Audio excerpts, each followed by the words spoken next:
और मिर्ची किसी और को नहीं, भारतीय जनता पार्टी को लग रही है। आज प्रधानमंत्री नरेंद्र मोदी इस बात को लेकर दुखी हैं कि कांग्रेस ने डीएमके को ठगा। इससे पहले कि मैं आपको सुनाऊं कि विश्वासघात का आरोप जो प्रधानमंत्री लगा रहे हैं, मैं आपके सामने कुछ तर्क रखना चाहता हूं। आज की वीडियो में हम देखेंगे कैसे थालापति विजय ने मोदी की सपोर्टर पार्टियों को शिकस्त दी। मैं तो ये कहूंगा इबरत का निशान बना दिया। मतलब इतने वोट पड़े हैं जिसका अंदाजा मोदी सरकार ने भी नहीं किया था। बड़े बड़े बुर्ज उल्टा दिए थालापति विजय ने। मजीद जानेंगे थालापति सियासत में कैसे आए, आखिरकार क्यों लोग रियल हीरो कह रहे हैं, और सीएम बनते साथ ही अवाम से क्या वादे किए हैं और ये वादे क्या वाकई ही पूरे हो रहे हैं, इसके बारे में भी जानेंगे। तो एक्टर थालापति विजय ने तमिल राजनीति में हीरो की तरह एंट्री की है।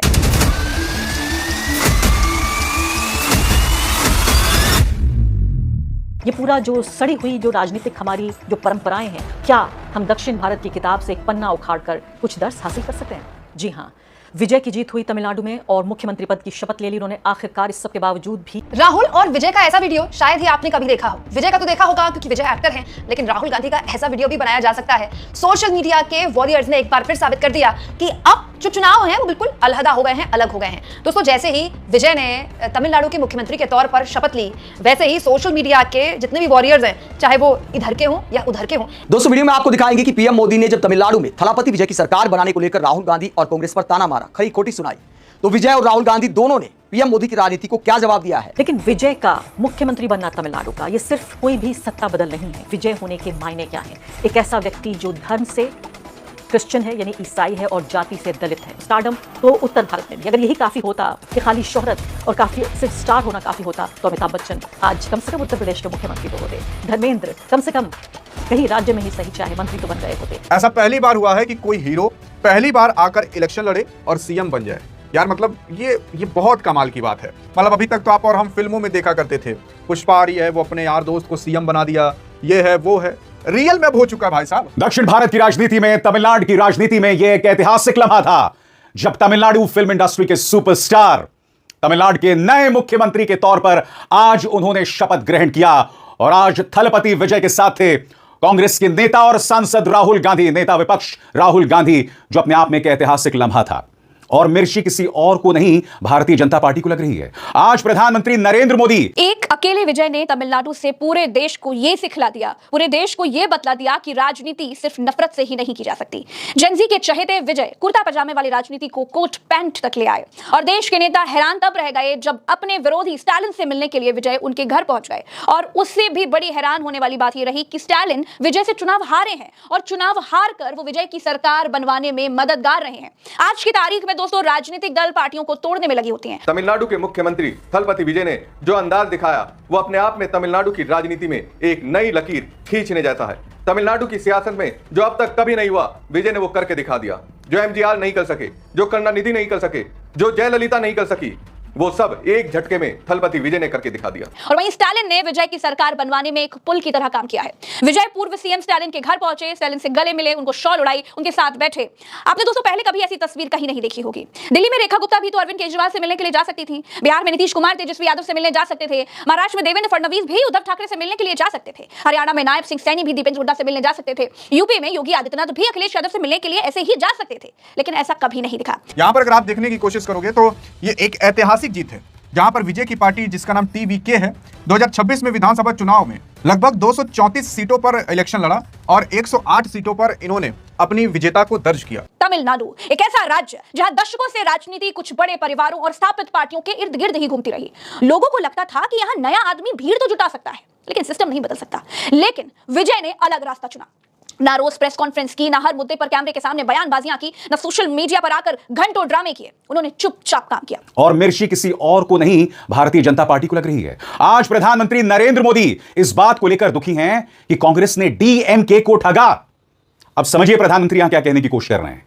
डीएमके को ठगा, वो डीएमके जिससे भारतीय जनता पार्टी लगातार देशद्रोही कहती रही है, उसके लिए प्रधानमंत्री आंसू बहा रहे हैं। अच्छा, मोदी के वहमो गुमान में भी नहीं था कि थालापति विजय कांग्रेस के साथ हाथ मिलाएगा। मोदी बेचारा देखता ही रह गया। अब जगह जगह जाकर मोदी कह रहा है ये मेरे साथ अच्छा नहीं हुआ। यह है भाजपा की राजनीति। दोस्तों, तमिलनाडु में विजय ने बड़ी लकीर खींच दी है। हर कोई इस जेस्चर की तारीफ कर रहा है।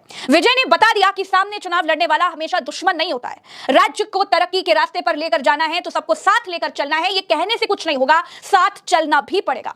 कई लोग सोचते थे कि फिल्म का हीरो राजनीति में क्या करेगा, लेकिन इतिहास गवाह है जब जनता किसी चेहरे में उम्मीद देख लेती है। एक एआई वीडियो है दोस्तों, 49 सेकंड की एआई वीडियो है, बड़ी इंटरेस्टिंग है, वैसे एंटरटेनिंग भी है। आज के दौर की राजनीति में ऐसी वीडियोस खूब देखने को मिलती हैं। देखिए इस वीडियो के पहले फ्रेम में राहुल गांधी और विजय दोनों साउथ वाली फिल्मों के जो हीरोज दिखाई देते हैं ना, बिल्कुल वैसे ही डार्क, पीछे बैकग्राउंड जो है वो डार्क है और ऐसा लग रहा है कि 2-3 गुंडों को पिटाई करके आ रहे हैं दोनों हीरो। और मैं आपको बताना चाहता हूं दोस्तों, ये लम्हा बहुत आसानी से नहीं आया है, क्योंकि राज्यपाल ने इससे पहले जबरदस्त ड्रामा किया। जब विजय पहली बार उनके पास गए थे तब उन्हें वापस लौटा दिया गया था, जबकि वो सिंगल लार्जेस्ट पार्टी थे।